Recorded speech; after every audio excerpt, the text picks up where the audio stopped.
నమస్తే, welcome to Ama news.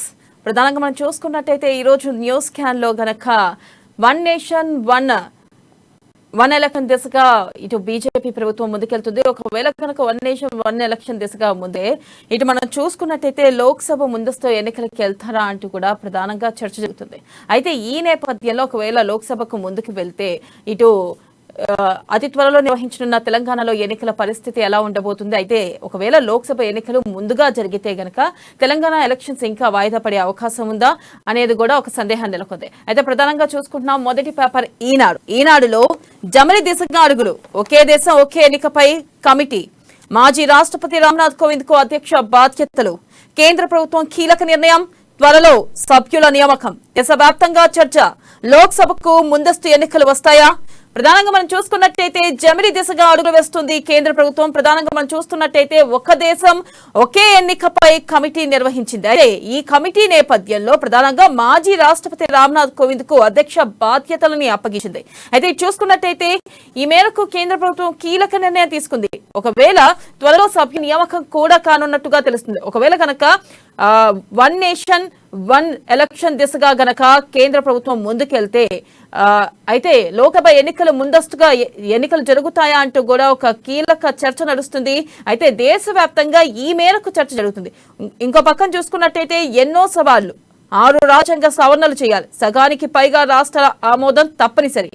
జమిలిపై ఎవరేమన్నారంటే ప్రధానంగా మనం చూస్తున్నట్టయితే జమిలి ఎన్నికలు ఒకేసారి ఎలక్షన్ దిశగా ఒకే దేశం ఒకే ఎన్నిక దిశగా ఇక కేంద్ర ప్రభుత్వం అడుగులేస్తుంది. ఇది ఎంతవరకు సక్సెస్ అవుతుంది, మిగతా రాష్ట్ర ప్రభుత్వాలు దీనికి ఆమోదిస్తాయా లేదా అనేది కూడా మనకు సస్పెన్స్ గా మారింది. అలాగే మనం నెక్స్ట్ చూసుకున్నట్టయితే ఐక్యంగా పోటీ, నెలాఖరుకు సీట్ల సర్దుబాటు ఫార్ములా, 14 మందితో సమన్వయ కమిటీ ఏర్పాటు, దేశవ్యాప్తంగా ఉమ్మడి బహిరంగ సభలు, ఇండియా కూటమి సమావేశం నిర్ణయం, అలాగే జమిలి ప్రతిపాదనపై మండిపాటు, ముంబైలో ముగిసిన విపక్ష నేతల 2 రోజుల భేటీ. ప్రధానంగా మనం చూస్తున్నాం, ఏదైతే 2 రోజుల భేటీ నిన్నటితో ఇండియా కూటమి 2 రోజుల భేటీ నిన్నటితో ముగిసింది. ప్రధానంగా దీంట్లో 14 మందితో కూడిన సమన్వయ కమిటీ ఏర్పాటు చేసే దిశగా ఇటు ఇండియా కూటమి ముందుగా వెళ్తుంది. అయితే ప్రధానంగా మనం చూసుకున్నట్టయితే దేశవ్యాప్తంగా ఉమ్మడి బహిరంగ సభలు అలాగే ఇండియా కూటమి సమావేశం కూడా నిర్ణయం తీసుకుంది. ప్రధానంగా మనం చూసుకున్నట్టయితే జమిలి ప్రతిపాదనపై కూడా మండిపాటు. అయితే ఇక్కడ జమిలి ఎన్నికలు ఒకే దేశం ఒకే ఎన్నికపై కూడా అటు ఇండియా కూటమి నేతలు అసంతృప్తి వ్యక్తం చేశారు. అలాగే ఇక్కడ మనం చూసుకోవచ్చు, ఇండియా కూటమి చెప్తుంది ప్రధానంగా లోక్సభ ఎన్నికల్లో కలిసికట్టుగా పోరాడాలని విపక్ష ఇండియా కూటమి నిర్ణయించింది. తద్వారా అధికార బీజేపీని ఓడించడం సాధ్యమేనన్న విశ్వాసాన్ని వ్యక్తపరిచింది. అయితే ఏదైతే మోదీ అందరూ కలిసి పనిచేయడం చాలా కష్టము, ఇతర పార్టీలన్నీ కలిసి ఒక కూటమిగా ఏర్పడి చేయడం కష్టము అంటూ కూడా ప్రధానంగా చెప్పడం జరిగింది. ఈ నేపథ్యంలో మేము ఖచ్చితంగా పోటీ చేస్తాము, అన్ని పార్టీలు కలిసికట్టుగా మోదీపై విజయం సాధిస్తాము అంటూ కూడా ఇటు ఇండియా కూటమి ధీమా వ్యక్తం చేస్తుంది. అలాగే ఇక్కడ ఇండియా కూటమి ఒక మాట అంది, అసలు ఒకే దేశం ఒకే ఎన్నిక ఎలా అంటూ కూడా మండిపాటుకు గురైంది. అయితే ఒకవేళ గనక ఒకే దేశం ఒకే ఎన్నిక తీసుకున్నట్టయితే ఇటు తెలంగాణలో ఇంకో 3 నెలల్లో ఎన్నికలు జరుగుతున్నాయి. ఈ నేపథ్యంలో లోక్సభ ఎన్నికలు ముందు జరిగితే తెలంగాణ ఎన్నికలు కూడా ఆలస్యమయ్యే అవకాశం ఉంది. ఇది ఎంత మేరకు కేసీఆర్ కి కలిసి వస్తుంది అనేది కూడా, అంటే ఇప్పుడున్న పార్టీలో 3 పార్టీల్లో కూడా ఫస్ట్ బీఆర్ఎస్ లిస్ట్ ని విడుదల చేసింది, 115 నియోజకవర్గాల్లో అభ్యర్థులను ప్రకటించేసింది. ఈ నేపథ్యంలో ఒకవేళ గనక లోక్సభ ఎన్నికలు జరిగితే ఇటు కేసీఆర్ కి ఒక రకంగా ఇబ్బంది అని చెప్పొచ్చు. ఎందుకంటే ఇక్కడ తెలంగాణ అసెంబ్లీ ఎన్నికలు ఇంకా ఆలస్యమయ్యే అవకాశం ఉంటాయి. నెక్స్ట్ మనం చూసుకున్నట్టయితే గాంధీజీ మార్గంలోనే తెలంగాణ కల సహకారం, నాడు ప్రాణాలను పణంగా పెట్టాను గానీ అహింసా మార్గాన్ని విడలేదు, స్వాతంత్ర సమరయోధుల ఆశయాలను నిజం చేద్దాం, స్వతంత్ర భారత వజ్రోత్సవాల ముగింపు వేడుకలో సీఎం కేసీఆర్. ప్రధానంగా మనం చూసుకున్నట్టయితే సీఎం కేసీఆర్ నిన్న స్వతంత్ర భారత వజ్రోత్సవాల ముగింపు వేడుకలో ఈ మేరకు వ్యాఖ్యానించారు. తెలంగాణ కల సాకారం చేద్దాం, నాడు ప్రాణాలను పణంగా పెట్టాను గానీ అహింసా మార్గాన్ని వీడలేదు అంటూ కూడా ఆయన ఈ మేరకు వ్యాఖ్య చేయడం జరిగింది. అలాగే నెక్స్ట్ పేపర్ చూసుకున్నట్టయితే ఆంధ్రజ్యోతి. ప్రధానంగా ఆంధ్రజ్యోతిలో విన్ ఎలక్షన్, కలిసికట్టుగా పోరాడదాం, గెలుదాం, సీట్లపై ఇచ్చిపుచ్చుకునే ధోరణిలో పోతాం, ఆ ప్రక్రియను వీలైనంత త్వరగా ముగించేద్దాం. ఇక ముంబైలో ఇండియా కూటమి నేతల తీర్మానం, 3 తీర్మానాలకు ఆమోదం, 4 కమిటీల ఏర్పాటు, 14 మందితో సమన్వయ కమిటీకి రూపకల్పన, సీట్ల సర్దుబాటుపై నెలాఖరు కల్లా ఒక ఫార్ములా రూపొందించాల్సిందిగా ఆ కమిటీకి దిశానిర్దేశం. ఇండియా కూటమి గెలిచి తీరుతుందని ధీమా, బీజేపీ గెలుపు అసాధ్యమన్న రాహుల్ గాంధీ. ఇక సర్కార్ నుంచి మరిన్ని దాడులకు సిద్ధం కండి, కూటమి నేతలకు మల్లికార్జున ఖర్గే హెచ్చరిక. తెలంగాణలోనూ కర్ణాటక సీన్ రిపీట్ రాహుల్. ప్రధానంగా మనం చూసుకున్నట్టయితే ఇటు సీట్లపై ఇచ్చిపుచ్చుకునే ధోరణి పోదామంటూ కూడా నిన్న ఇండియా కూటమి జరిగిన 2 రోజుల పాటు జరిగిన భేటీలో ప్రధానంగా చర్చించినట్లుగా తెలుస్తుంది. మనం ఇక్కడ చూడొచ్చు. అయితే ఏదైతే సీట్లపై త్వరలోనే ఆ ప్రక్రియ పూర్తి చేద్దాము, అలాగే ముంబైలో ఇండియా కూటమి నేతల తీర్మానం చేశారు. అలాగే 3 తీర్మానాలకు ఆమోదం తెలిపారు. 4 కమిటీల ఏర్పాటు చేశారు. 14 మందితో సమన్వయ కమిటీకి రూపకల్పన. ఇక సీట్ల సర్దుబాటుపై నెలాఖరు కల్లా ఒక ఫార్ములా రూపొందించాల్సిందిగా కమిటీ దిశానిర్దేశం చేసింది. ప్రధానంగా మనం చూసుకున్నట్టయితే ఇక ఖచ్చితంగా ఈసారి ఎలక్షన్స్ విన్ అయి తీరుతాము, మీ దేశంలో విజయం సాధిస్తామంటూ కూడా ఇటు ఇండియా కూటమిని ధీమా వ్యక్తం చేస్తుంది. అలాగే తెలంగాణలో కూడా కర్ణాటక సీన్ రిపీట్ అవుతుంది. ఖచ్చితంగా తెలంగాణలో కూడా ఈసారి కాంగ్రెస్ వస్తుంది, ప్రభుత్వం కాంగ్రెస్ ఏర్పాటు చేస్తుంది అంటూ కూడా ఈ మేరకు నిన్న రాహుల్ గాంధీ చెప్పడం జరిగింది. అలాగే మనం నెక్స్ట్ చూసుకున్నట్లయితే కలిసి వస్తే బీఆర్ఎస్ కు కసమే. ఒకేసారి ఎన్నికలతో గులాబీ పార్టీకి ఇబ్బంది. ఈ భయంతోనే 2018లో ముందస్తు కేసీఆర్ జమిలీ కాకపోతే 10 రాష్ట్రాలతో లోక్సభ ఎన్నికలు, అప్పుడు తెలంగాణ ఎన్నికలు ఆలస్యమయ్యే ఛాన్స్. ఇప్పటికే బీఆర్ఎస్ అభ్యర్థులను ప్రకటించిన కేసీఆర్ 6 నెలల దాకా ప్రచారంతో అభ్యర్థులకు భారం పుంజుకున్న కాంగ్రెస్ ఇండియా బలపడడంతో మేలు. ప్రధానంగా మనం చూసుకున్నట్టయితే ఒకవేళ గనక నిజంగానే జమిలీ ఎన్నికలు జరిగితే, జమిలీ కాకపోయినా ఒకవేళ గనక లోక్సభ ఎన్నికలు 10 రాష్ట్రాల్లో జరిగితే గనక ఇక్కడ ప్రధానంగా ఇబ్బంది ఏంటంటే ఇక్కడ అసెంబ్లీ ఎన్నికలు గనక లేట్ అయ్యే అవకాశం ఉంది. ఒకవేళ గనక లేట్ అయితే ప్రధానంగా మనం చూసుకుంటున్నట్టయితే ఈ అభ్యర్థుల ప్రకటన తర్వాత కేసీఆర్ కి 6 నెలల పాటు, అంటే ఇప్పుడు 3 నెలల్లో ఉన్న ఎలక్షన్స్, నెక్స్ట్ ఒకవేళ గనక లోక్సభ ఎన్నికలు జరిగితే మరి కాస్త లేట్ అవుతాయి. అప్పుడు 6 నెలలు పట్టొచ్చు, 7 నెలలు పట్టొచ్చు, ఎన్ని నెలలు పట్టొచ్చు మనకు తెలియదు. కానీ ఆ సమయం వరకు ఖచ్చితంగా అభ్యర్థులు నియోజకవర్గాల్లో ప్రకటించిన అభ్యర్థులు ప్రచారం చేయడం అనేది కొంతమేరకు కష్టమే. అలాగే చూసుకున్నట్టయితే ఈలోపు ఆల్రెడీ కాంగ్రెస్ తెలంగాణ రాష్ట్రంలో కొంతమేర బలంగా ఉంది. ఈ నేపథ్యంలో గనక అంత గ్యాప్ వస్తే గనక మళ్ళీ కాంగ్రెస్ బలపడే అవకాశాలు, అంటే ఇంకా బలపడే అవకాశాలు, బీఆర్ఎస్ పై మరింత బలపడే అవకాశాలు ఉన్నట్టుగా కూడా తెలుస్తుంది. మరోపక్క ఇటు ఇండియా కూడా బలపడడం కూడా జరుగుతుంది అంటూ కూడా మనకు తెలుస్తుంది. నెక్స్ట్ మనం చూసుకున్నట్టయితే 1 ఎలక్షన్ జమిలీ ఎన్నికలపై కోవింద్ కమిటీ మాజీ రాష్ట్రపతి సారథ్యంలో నియమించిన కేంద్రం జమిలీ సాధ్యాసాధ్యాలపై పరిశీలించనున్న కమిటీ, న్యాయ నిపుణులు, పార్టీలతో సంప్రదింపులు, కమిటీ గడువు, సభ్యులపై వెల్లడి కాని వివరాలు, పార్లమెంట్ ప్రత్యేక సమావేశాల్లో జమిలీ బిల్లు ఎజెండాలో కీలక అంశాలు త్వరలో వెల్లడిస్తాం. పార్లమెంటరీ మంత్రి ప్రహ్లాద్ జోషి వ్యాఖ్యలు. ఉభయ సభల సంయుక్త భేటీ నిర్వహించే ఛాన్స్. 12 రాష్ట్రాలతో కలిపి లోక్సభ ఎన్నికలు.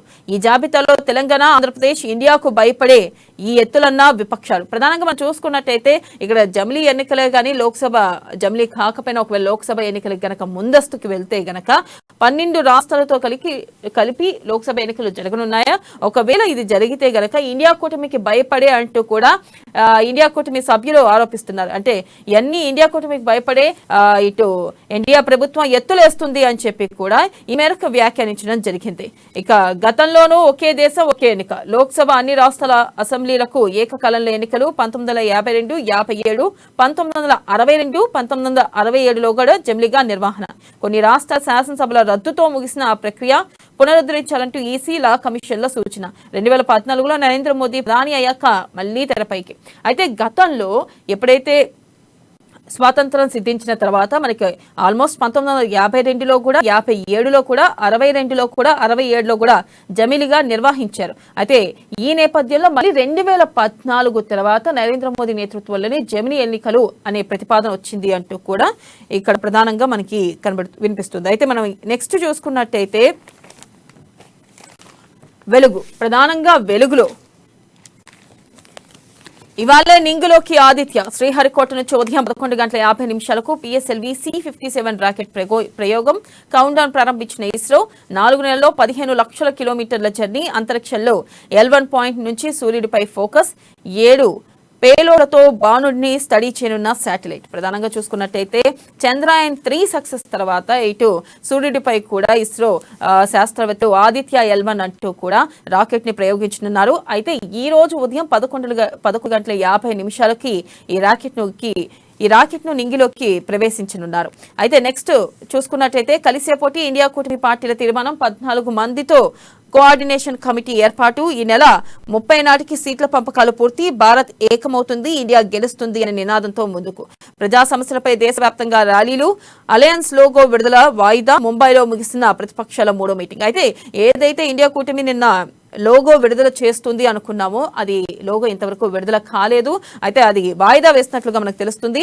అయితే 2 రోజుల భేటీ ముంబైలో ఇండియా కూటమి భేటీ ముగిసింది. అయితే ప్రధానంగా దీంట్లో 14 మందితో కోఆర్డినేషన్ కమిటీని ఏర్పాటు చేసే దిశగా ఇటు ఇండియా కూటమి ముందుకెళ్తుంది. అయితే మనం చూసుకున్నట్టయితే ఈ నెల 30 నాటికి సీట్ల పంపకాలు కూడా పూర్తయిపోయేటట్టుగా తెలుస్తుంది. అయితే భారత్ ఏకమవుతుంది, ఇండియా గెలుస్తుంది అంటూ కూడా అనే నినాదంతో ఇటు ఇండియా కూటమి ముందుకెళ్తుంది.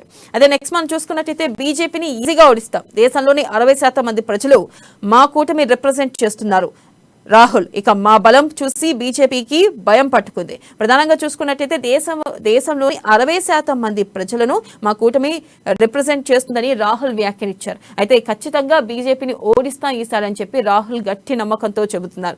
మరి అది ఎంత మేరకు సాధ్యమవుతుంది అనేది మనకి రానున్న రోజుల్లో తెలుస్తుంది. అయితే జమిలీపై కమిటీ ఒకే దేశం ఒకే ఎన్నిక వైపు కేంద్రం అడుగులు, మాజీ రాష్ట్రపతి రామ్నాథ్ కోవింద్ తో కమిటీ ఏర్పాటు, ఇతర సభ్యులపై త్వరలో నోటిఫికేషన్. జమిలీ ఎన్నికల సాధ్యాసాధ్యాలను పరిశీలించనున్న కమిటీ నిపుణులు వివిధ పార్టీలతో సంప్రదింపులు, చర్చలు జరిపే అవకాశం. పార్లమెంట్ ప్రత్యేక సెషన్ ప్రకటించిన తర్వాతి రోజే కేంద్రం కీలక నిర్ణయం. జమిలీ నిర్వహించాలంటే 5 రాజ్యాంగ సవరణలు చేయాలంటున్న ఎక్స్పర్ట్స్. అయితే ప్రధానంగా చూసుకుంటున్నట్లయితే గత 3 పేపర్లలో కూడా జమిలీ ఎన్నికలపై ప్రధానంగా వార్త ప్రచురితమైంది.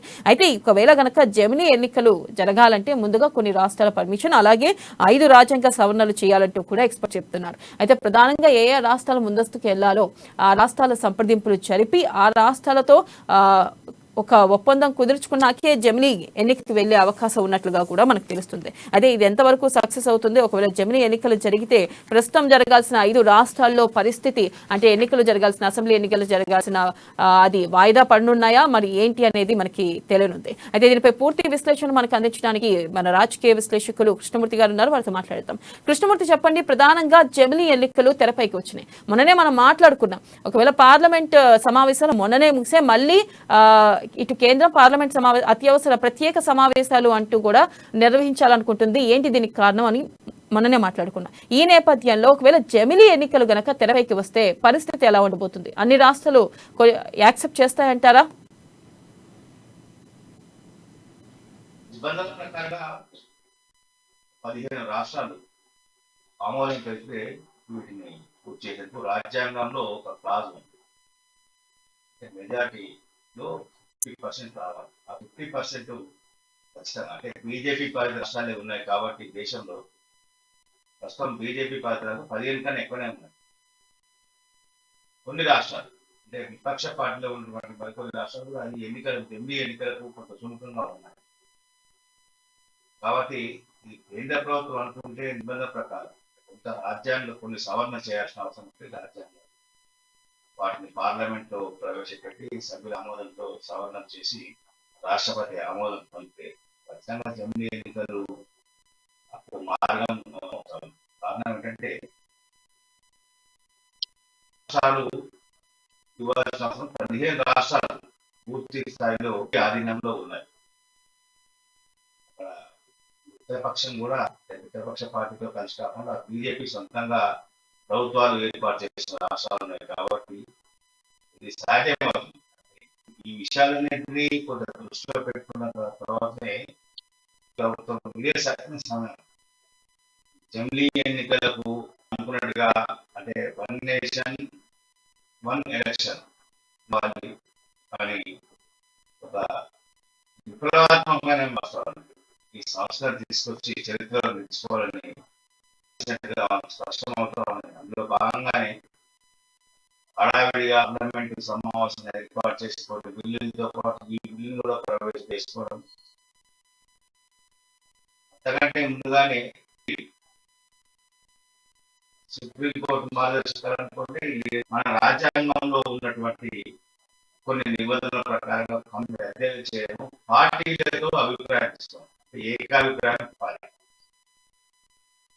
సుప్రీంకోర్టుకు ఏ రాష్ట్ర ప్రభుత్వం మా కడుగు మొగలేదు అయినా మా ప్రభుత్వాన్ని రద్దు చేసేందుకు కేంద్రం కుట్ర పడతా ఉంది, కేంద్రం పూర్తిగా వ్యవహరిస్తా ఉన్నది. సుప్రీంకోర్టు చెప్పినప్పుడు సరైన ఆధారాలను సరైన నిబంధనల ప్రకారంగానే మేము వెళ్ళాము అని కేంద్ర ప్రభుత్వం సుప్రీంకోర్టు ముందు ఉంచాల్సిన అవసరం.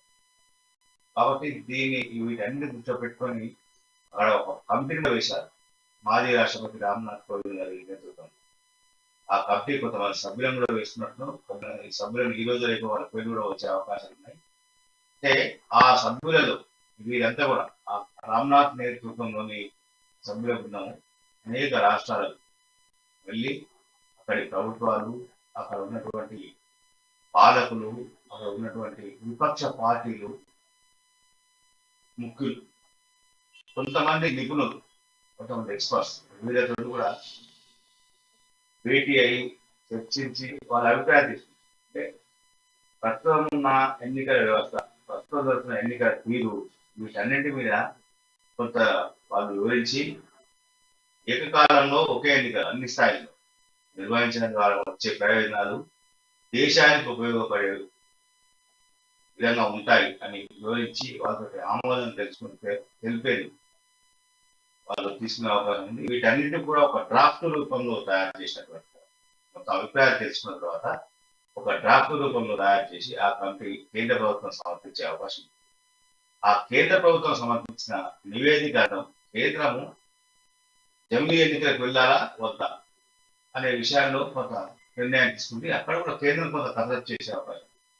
అంటే విపక్ష పార్టీలు లేదు, పార్లమెంట్ లో ప్రాధాన్యం వస్తున్న పార్టీలు నేతలతో పాటు కొన్ని జాతీయ స్థాయి పార్లమెంట్ లో ప్రాధాన్యం లేకపోతే వాళ్ళకి జాతీయ స్థాయి హోదా ఉంటుంది కాబట్టి వాళ్ళని కూడా పిలిచి మరోసారి అఖిలపక్షం దాంట్లో అంటే ఈ నిపుణుల కంటే ఎక్స్పర్ట్స్ కమిటీ ఏదైతే వేశారో రామ్నాథ్ కోవింద్ నేతృత్వంలో కమిటీ వేశారో ఆ కమిటీ ఇచ్చిన సిఫారసు ఆ సమావేశంలో వారి ముందు నుంచి దాని మీద అభిప్రాయం తీసుకొని ఆమోదం పొందేందుకు ప్రయత్నాలు చేస్తా ఉంటారు. ఇది అంటే జరగాల్సిన ప్రక్రియ. వెంటనే జరిగి నెలలోపల పూర్తి చేసి ఇంకొక అవసరమైతే తెలంగాణకు ఒకవేళ గనక లోక్సభ ఎన్నికలు ముందస్తుగా జరిగితే ఇటు కేసీఆర్ కి కష్టకాలం అంటున్నారు. ఒకవేళ గనక నిజంగా లోక్సభ ఎన్నికలు ముందు జరిగితే ఇటు ఏదైతే అభ్యర్థుల లిస్ట్ ని ఆల్రెడీ కేసీఆర్ ప్రకటించారు, ఈ నేపథ్యంలో ఆయనకు కష్టకాలమే అంటారా? ఇది కాంగ్రెస్ కు కలిసి వచ్చే అంశమే అంటారా? కాంగ్రెస్ కలిసి వస్తుందా, బీజేపీ కలిసి వస్తుందా, బీఆర్ఎస్ కలిసి వస్తుందా అనే మనం గతంలో గమనించాల్సిన అవసరం. 2014 ఎన్నికలను మనం ఇక్కడ ఒక ప్రాతిపదికగా తీసుకోవాల్సిన అవసరం. 2014 ఎన్నికల్లో తెలంగాణలో బీజేపీ పెద్దగా ఆదరణ లభించలేదు అసెంబ్లీకి సంబంధించి. అదే సమయంలో అక్కడ బీజేపీకి సంబంధించినటువంటి కూడా పెద్ద ఓటింగ్ శాతం కొంత మాత్రం పెరిగింది. అంటే అసెంబ్లీ ఎన్నికలకు లోక్సభ ఎన్నికలకు పోలైన విషయానికి వస్తే కొంత వ్యత్యాసం ఉంది. మీరు అదే 2018 అసెంబ్లీ ఎన్నికలు తీసుకోండి, బీజేపీ 2014 కన్నా ఘోరంగా చిత్రపడింది. 2014లో శాసనసభకు 5 స్థానాలను దక్కించుకుంటే 2018 ఎన్నికల్లో కేవలం ఒకే ఒక స్థానంలో ఆ పార్టీకి ప్రజలు కట్టబెట్టారు. అంటే ఆ తర్వాత జరిగినటువంటి వెంటనే 2019లో జరిగిన కేవలం 6 నెలల వ్యవధిలోనే లోక్సభ ఎన్నికలు జరిగాయి. లోక్సభ ఎన్నికలు జరిగినప్పుడు బీజేపీకి 4 స్థానాలను ప్రకటించారు. అక్కడ మోడీ చరిష్మా అనేది స్పష్టంగా కనిపించింది. అంటే అంతకన్నా ముందు మోడీ లేరా, పరిపాలించలేదా, పరిపాలించారు. కానీ అసెంబ్లీ ఎన్నికల్లో స్థానిక అంశాలు, స్థానిక అభ్యర్థులు, స్థానిక ప్రభుత్వాలు వీటికి సంబంధించిన విషయంలో కొంత ప్రభావం చూపే అవకాశం. కాబట్టి ఈ ప్రభావం పడుతుందా పడా అంటే ప్రజల నిర్ణయం మీద ఆధారపడి ఉంటుంది. కాంగ్రెస్ బలపడుతుంది, ఓకే ప్లస్ కాంగ్రెస్ ఖచ్చితంగా బలపడుతుంది, బలపడబోతుంది. రాష్ట్రంలో కాంగ్రెస్ 3 నెలల క్రితం ఉన్న కాంగ్రెస్ వేరు, ప్రస్తుతం ఉన్న కాంగ్రెస్ వేరు. ఇంకో 3 నెలల కాంగ్రెస్ ఇంకో రకంగా ఉండొచ్చు. కానీ ఇదే సమయంలో బీఆర్ఎస్ ఇదే రకంగా ఉంటుందా, మరింత అగ్రెసివ్ గా వెళ్ళబోతుందా అనేది కూడా ఇక్కడ మనం అంచనా వేసిన అవసరం. ఇండియా కూటమి ఇప్పుడిప్పుడే బలపడుతున్నారు కాబట్టి ఇండియా కూటమి ఇప్పుడిప్పుడే బలపడుతుంది కాబట్టి ఆ ఇండియా కూటమి ప్రభావం అంటే ఇండియా కూటమిలో ఇటు ఎన్డీఏ కూటమిలో అటు ఇండియా కూటమి సముద్రం పార్టీ బీఆర్ఎస్ పార్టీ. కాబట్టి ఇండియా కూటమి ప్రభావం తెలంగాణ మీద ఏ విధంగా ఉండబోతుంది? ఇప్పటికీ ఇండియా కూటమి ప్రభావం ఓన్లీ కాంగ్రెస్ ప్రభావం మాత్రమే ఉంటుంది. కానీ ఇండియా కూటమి ప్రభావం లేదు. ఇంకా తెలంగాణ ఎంతగా పడలేదు. కాబట్టి ఇండియా కూటమి ప్రభావం ఏమైనా పడబోతుంది అదే కూడా కొంత వేచి చూడాల్సిన అవసరం. ఏది ఏమైనా ఎన్నికలకు అభ్యర్థులు ప్రకటించిన నేపథ్యంలో బీఆర్ఎస్ ఎన్నికల ప్రచారంలో ముందు ఉంది అని చెప్పుకోవచ్చు. అంత మాత్రం బీఆర్ఎస్ గెలుస్తుంది, కాంగ్రెస్ వెనుకబడిపోయింది అని నాకు వీల్లేదు. ఎన్నికల ముందు రోజు కూడా అంటే పోలింగ్ ముందు రోజు కూడా కొన్ని స్థానిక అంశాలు కానీ కొన్ని రాష్ట్ర స్థాయి అంశాలను ఓటర్లను ప్రభావితం చేసే అవకాశాలు ఉంటాయి. కాబట్టి ఆ సమయం అలాగే చూసుకున్నట్టయితే ఇండియా కూటమి ముంబైలో జరిగినటువంటి భేటీ అనంతరం ఇండియా కూటమి బలపడినట్లేనా? అంటే సమన్వయ కమిటీని ఏర్పాటు చేస్తాం, 14 మందితో కూడిన సమన్వయ కమిటీ అంటున్నారు. ఈ మేరకు మనం చూసుకున్నట్టయితే కొంత మేరకు ఇండియా కూటమి బలపడినట్లే అనిపిస్తుందా? కొంతకాలంగా నరేంద్ర మోడీ ప్రభుత్వం మీద దేశంలోని విపక్ష పార్టీలని ఒక దూకుడుగా వెళ్లే ప్రయత్నం చేశారు. ఆ దూకుడుగా వెళ్ళాలంటే ఏ పార్టీకి ఆ పార్టీ ఇండివిజువల్ గా ఉంటే అనుకున్నంత దూకుడుగా వెళ్ళలేదు, అంత గట్టిగా మనం పోరాడలేదు. కాబట్టి కలిసికట్టుగా మనం ఐక్యమత్యంగా ఉండి ఐక్య పోరాటం చేద్దామని చెప్పేసి నిర్ణయించాయి. దాంట్లో వామపక్షాలు కలిసాయి, మిగతా తృణమూల్ కాంగ్రెస్, జనతాదళ్, వీళ్ళకి సంబంధించిన ఎన్నికల సంఘాలు కలిసాయి. నితీష్ కుమార్ వీళ్ళ పార్టీలు కూడా కలిసాయి. ఆర్జేడీ, వీళ్ళు ఉత్తరప్రదేశ్కి వస్తే సమాజ్వాదీ పార్టీ ఇట్లా అన్ని కలిసాయి. అయితే ఈ పార్టీలు కలిసినప్పుడు కొంతమంది శక్తి బలపడేది. బలపడ్డప్పుడు వాళ్ళు ఖచ్చితంగా బలమైన శక్తిగా మోడీ ఎదిగిన నేపథ్యంలో మరో బలమైన శక్తిగా ఎదిగి ఢీకొంటేనే కొంత ఫలితం వచ్చే అవకాశం ఉంది. ఇది 4వ సమావేశం ఉంటుంది జరిగింది ఇండియా కూటమికి సంబంధించి. నిన్న జరిగిన సమావేశం కొంత ఫ్రూట్ఫుల్ గా ఉందని విపక్ష పార్టీలు చెప్తా ఉన్నాయి. ఖచ్చితంగా ఫ్రూట్ఫుల్ కారణం ఏంటంటే వాళ్ళలో అంటే ఇప్పటి వరకు ఎవరు ఏంటి అనేది ఎవరైనా సరే ఉమ్మడి శత్రువు మోడీ. కాబట్టి ఆ ఉమ్మడి శత్రువును గదరించాలంటే మనలో మనం తగ్గుదాం, మనలో మనం ఐక్యంగా సర్దుకొని పోదాం అనే ఉద్దేశంతో సర్దుబాటు ఉన్నారు. కాబట్టి ఖచ్చితంగా ఆ కూటమి బలపడిందని చెప్పచ్చు, కొంత సక్సెస్ అయిందని చెప్పచ్చు. రాబోయే కాలంలో ఇంకొక 6 నెలలు ఏడాది లోక్సభ ఎన్నికలు 6 నెలలు ఆల్రెడీ ఉంది. మే 2024 వరకు లోక్సభకు ఎన్నికలు జరగాల్సిన ఉంది.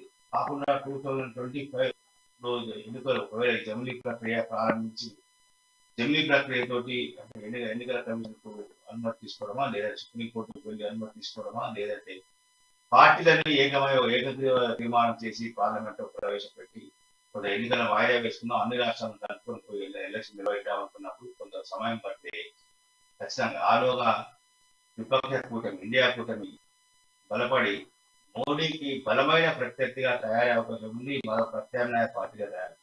దీంతో ఏమవుతుందంటే అనేక రాష్ట్రాల్లో ద్విముఖ పోటీలు ఉంటాయి, ద్విముఖ పోటీలు ఉండవు. అంటే తెలంగాణ, ఆంధ్రప్రదేశ్ లాంటి రాష్ట్రాల్లో వదిలేస్తే అంటే తెలంగాణలో బీఆర్ఎస్ కానీ ఆంధ్రప్రదేశ్ లో వైఎస్ఆర్ ఈ 2 పార్టీలు ఇటు ఎన్డీఏకు ఇటు ఇండియా కూటమికి సమదూరం పాటిస్తా ఉన్నాయి కాబట్టి ఉంటేకే ద్విముఖ పోటీలు ఉండొచ్చు.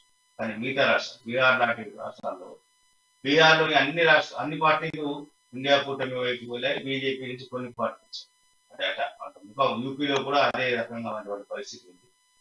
క్రమక్రమంగా ఇంకెక్కడ చిన్న చిన్న పార్టీలు ఉన్నా అవి కూడా అయితే ఇటువైపు అటువైపు వెళ్ళాల్సి వస్తాయి. అంటే ఇవన్నీ బలమైన శక్తులు 2 ఏనుగులు కొట్టాడుకున్నప్పుడు చిన్న చిన్నవి ఉండవు కాబట్టి వాళ్ళకి ఇబ్బందిగా ఉంటారు ఆ మనగడ.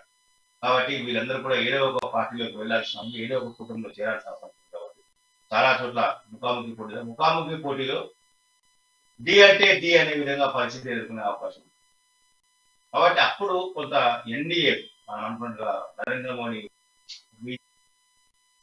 అలాగే ఇక్కడ చూసుకున్నట్టయితే నిన్న ఇండియా కూటమి భేటీ అనంతరం రాహుల్ గాంధీ కూడా తీవ్ర వ్యాఖ్యలు చేశారు. మేము ఖచ్చితంగా మా ప్రజల్లో మా ప్రభావం ఉంది, 60% ప్రజల్లో మా ప్రభావం ఉంది అంటూ కూడా ఇటు రాహుల్ గాంధీ చెప్పడం జరిగింది. ఈ నేపథ్యంలో నెక్స్ట్ మేము ప్రభుత్వాన్ని ఏర్పాటు చేస్తాం అంటూ చెప్పారు. ఇక మనం చూసుకున్నట్టయితే జాతీయ స్థాయిలో కానీ ఇటు కేంద్ర ప్రభుత్వంలో కానీ అలాగే ఇటు చూసుకున్నట్టయితే రాష్ట్ర ప్రభుత్వంలో తెలంగాణ రాష్ట్రంలో కూడా కాంగ్రెస్ పార్టీ ప్రభుత్వాన్ని ఏర్పాటు చేస్తుంది అంటూ ఆయన ధీమా వ్యక్తం చేశారు. దీన్ని మనం ఏ విధంగా చూడొచ్చుంటారు? కర్ణాటక ఎన్నికల తర్వాత దేశవ్యాప్తంగా కాంగ్రెస్ పార్టీ పరిస్థితి కొంత మెరుగుపడింది. ఇందులో ఎటువంటి అనుమానం లేదు. అయితే అంతకాలం ముందు రాహుల్ గాంధీ భారత్ జోడో యాత్ర నిర్వహించారు. భారత్ జోడో యాత్ర నేపథ్యంలో కొంత పార్టీకి కొన్ని చోట్ల పటిష్టమైన పునాది ఏర్పడింది. ఆ భారత్ జోడో యాత్ర తర్వాత నిర్వహించిన ఇమ్మీడియట్ జరిగిన ఎన్నికలు కర్ణాటక జరిగినాయి కాబట్టి అక్కడ ఆ పార్టీ ఘన విజయం సాధించింది, ప్రభుత్వాన్ని ఏర్పాటు చేసింది. ఇప్పుడు రేపు జరగబోయే రాష్ట్రాల్లో కూడా ఛత్తీస్గఢ్ తీసుకుంది, తెలంగాణ తీసుకుంది, రాజస్థాన్ రాష్ట్రాలలో కూడా కాంగ్రెస్ పార్టీయే గెలుస్తుంది, గెలవబోతుంది అని చెప్పేసి. అంటే తెలంగాణలో కాంగ్రెస్ పార్టీ లేనప్పటికీ రాజస్థాన్ లో కాంగ్రెస్ ఉంది, ఛత్తీస్గఢ్ లో కాంగ్రెస్ ఉంది. కాబట్టి ఆ రెండు రాష్ట్రాల్లో తిరిగి తమ పీఠాన్ని కాపాడుకుంటుంది కాంగ్రెస్ పార్టీ. అంటే తెలంగాణలో అత్యంత బలమైన శక్తిగా అయినటువంటి బీఆర్ఎస్, కేసీఆర్ నేతృత్వం బీఆర్ఎస్ పార్టీ ఢీకొనేందుకు కూడా డి అంటే డి అనే విధంగా ఇప్పుడు ప్రస్తుతం కాంగ్రెస్ పార్టీ హోరాహోరీ పోరాటం చేస్తామని హోరాహోరీ సరిపడేందుకు సిద్ధమవుతాం. ఇదే పరిస్థితి కంటిన్యూ అయితే, ఇదే పరిస్థితి చివరి వరకు కొనసాగితే ఖచ్చితంగా తెలంగాణలోనూ కాంగ్రెస్ పార్టీ అధికారంలోకి వచ్చే అవకాశం. మరోవైపు అంటే ఇప్పుడు ఆల్రెడీ కర్ణాటకలో ఉన్నది కాబట్టి 4-5 రాష్ట్రాలలో 5 రాష్ట్రాల్లో 3-4 రాష్ట్రాలను కాంగ్రెస్ పార్టీకి అవసరం తీసుకుంటే వచ్చే లోక్సభ ఎన్నికల్లో ఖచ్చితంగా ఈ రాష్ట్రాల ప్రభావం అనేది ఖచ్చితంగా ఆ ఎన్నికల మీద పడతా ఉంది. అంటే మోడీ నేతృత్వంలోని ఎన్డీఏ కూటమి పనైపోయింది. రాహుల్ గాంధీ నేతృత్వంలో రాహుల్ గాంధీ శ్రమతో ఆయన యొక్క ఆలోచన విధానాలతో కాంగ్రెస్ పార్టీని ప్రజలు ఆదరిస్తా ఉన్నారు అనేది స్పష్టంగా ఒక సంకేతంగా వెళ్ళింది. కాబట్టి ఈ 5 రాష్ట్రాలు ఒకవేళ జమిలీ కాకుండా ఈ 5 రాష్ట్రాలు ఇండివిజువల్ ఎన్నికలు జరిగితే దాంతో 3-4 రాష్ట్రాలలో కాంగ్రెస్ పార్టీ విజయం సాధిస్తే ఖచ్చితంగా ఆ పార్టీకి లోక్సభ ఎన్నికల్లో గెలిపే అవకాశం ఉంది. అదే అభిప్రాయాన్ని రాహుల్ గాంధీ చెప్పి ఉంటారు. వీటి తోడుగా ప్లస్ పాయింట్ కాంగ్రెస్ పార్టీ రాష్ట్రాల్లో అధికారంలోకి రావడము, అధికారాన్ని దక్కించుకోవడము. రెండోది ఇండియా కూటమి బల నేపథ్యంలో విపక్షాల ఓట్లు చీలకుండా ఉంటాయి. విపక్ష పార్టీలు ఎవరి మరిగా పోటీ చేయడం ద్వారా కొంచెం చీలిపోతా ఉంటాయి. ఆ చీలికతోటి బీజేపీ కొంత గెలుస్తూ ఉంటారు, కొన్ని స్థానాల్లో గెలుస్తూ ఉన్నది, మెజార్టీ సాధిస్తూ ఉన్నారు. అలా కాకుండా ఇప్పుడు ఇండియా కూటమి కొంత ఐక్యమత్యం కోసం ప్రయత్నం చేస్తా ఉంది, ఐక్యమత్యంగా ఉంటున్నది. నేడు రేపు లోగో ప్లస్ మిగతా చిహ్నాలు వాటికి వదిలి చేసే అవకాశం ఉంది. కాబట్టి ఆ రకమైనటువంటి ఓటు చీలకుండా జాగ్రత్త తీసుకుంటే ఖచ్చితంగా కాంగ్రెస్ పార్టీ విజయం ఖాయం.